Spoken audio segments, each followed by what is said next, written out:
Dear students, आज हम आप लोगों के लिए अल्फाबेट से संबंधित और सब्जेक्ट प्रेडिकेट तक लेके आए हैं। आप लोग ध्यान से पढ़ें और उच्च शिक्षा प्राप्त करने की कोशिश करें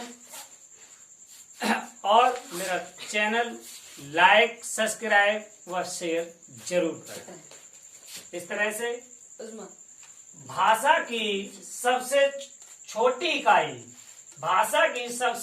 इकाई ध्वनि यानी साउंड, ध्वनि होती है, साउंड होती है। भाषा की सबसे छोटी इकाई से कोई सी भाषा हो, उर्दू हो, मराठी हो, तेलुगु हो, गुजराती हो, तमिल हो, कोई सी भाषा हो, भाषा की सबसे छोटी इकाई ध्वनि यानी साउंड होती है। साउंड के बाद प्रत्येक भाषा में वर्ण होते हैं, तो वर्ण होते हैं जिसे लेटर कहते हैं। इंग्लिश में लेटर कहते हैं, लेटर को वर्ण या अक्षर कहते हैं। अक्षर काइंड्स ऑफ लेटर, लेटर के प्रकार, लेटर दो प्रकार के होते हैं। Number 1 vowels, number 2 consonants. Number 1 vowels जो होते हैं आपके A, E, I, O, U। Consonants जो होते हैं व्यंजन कहलाते हैं BCDFGHJKLMNPQRST VWXYZ।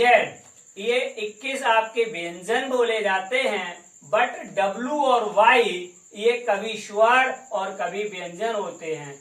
आगे आने पर व्यंजन और पीछे जाने पर स्वर हो जाते हैं किसी भी शब्द पर। इस प्रकार से अब किसी भी कई शब्दों को कई अक्षर को, कई लेटर को मिलाने पर एक शब्द बनता है। शब्द, वर्ड, शब्द को वर्ड कहते हैं। Word definition: a word is a proper combination, a word is a proper combination of letter which called a word. Combination means होता है मिलाना, मिक्स करना, मिला देना। अर्थात हिंदी में भी लिखा है अक्षरों के समुचित मेल को शब्द कहते हैं। अक्षरों के समुचित मेल को शब्द कहते हैं।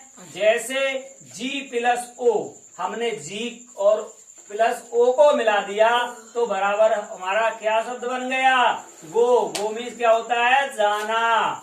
CAT, C plus A plus T बराबर कैट। ये भी ऐसे मैनी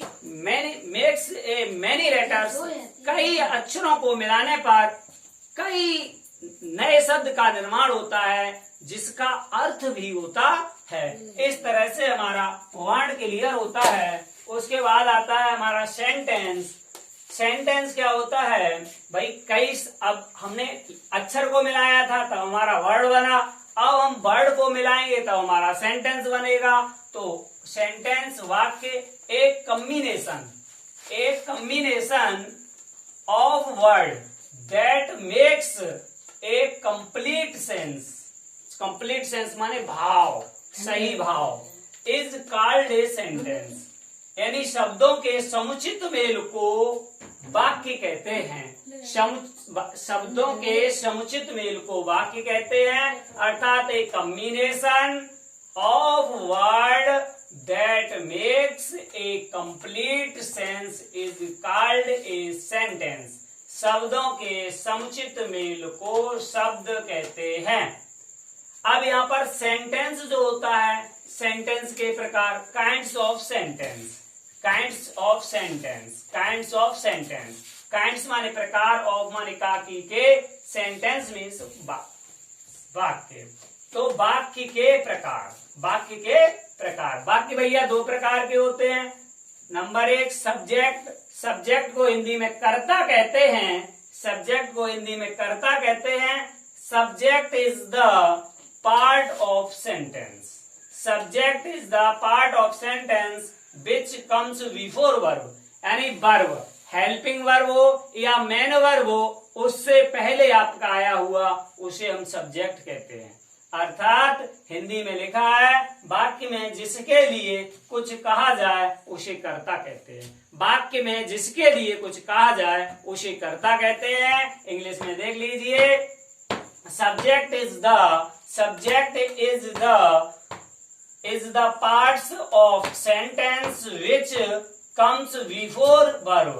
वाक्य में जिसके लिए कुछ कहा जाए कर्ता कहलाता है। अगला है प्रेडिकेट। प्रेडिकेट को हिंदी में विधेय कहते हैं।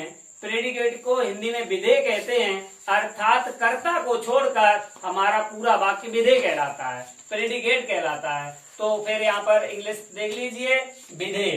प्रेडिकेट का मतलब होता है विधेय। एक्सेप्ट सब्जेक्ट द रिमेनिंग, अर्थात सब्जेक्ट को छोड़कर, कर्ता को छोड़कर, रिमेनिंग कर्ता को छोड़कर, part of the sentence is called the predicate. कर्ता के बारे में कहा जाए, यानी कि अब तक बाकी के बारे में कर्ता कहा जाता था, अब कर्ता के बारे में कहा जाए उसे प्रेडिकेट कहते हैं। इस तरह से हम आप लोगों को सब्जेक्ट और predicate, kinds of subject, kinds of predicate अगले वीडियो में लेके चलते हैं। यहाँ पर इतना ही आप लोगों के लिए काफी है। आगे भी अगले वीडियो में जो हम आपको बताएंगे, सब्जेक्ट के भाग और प्रेडिकेट के भाग बताएंगे, इनके बारे में आपको बताएंगे। इसमें क्वालिफायर होता है, डिटरमाइनर होता है, ये सब प्रेडिकेट के बारे में बताएंगे। बस यहीं पर हम अपनी वीडियो विराम देते हैं। मिलते हैं अगली वीडियो में। लाइक, सब्सक्राइब, शेयर जरूर करें। मेरा अच्छा वीडियो लगे तो धन्यवाद।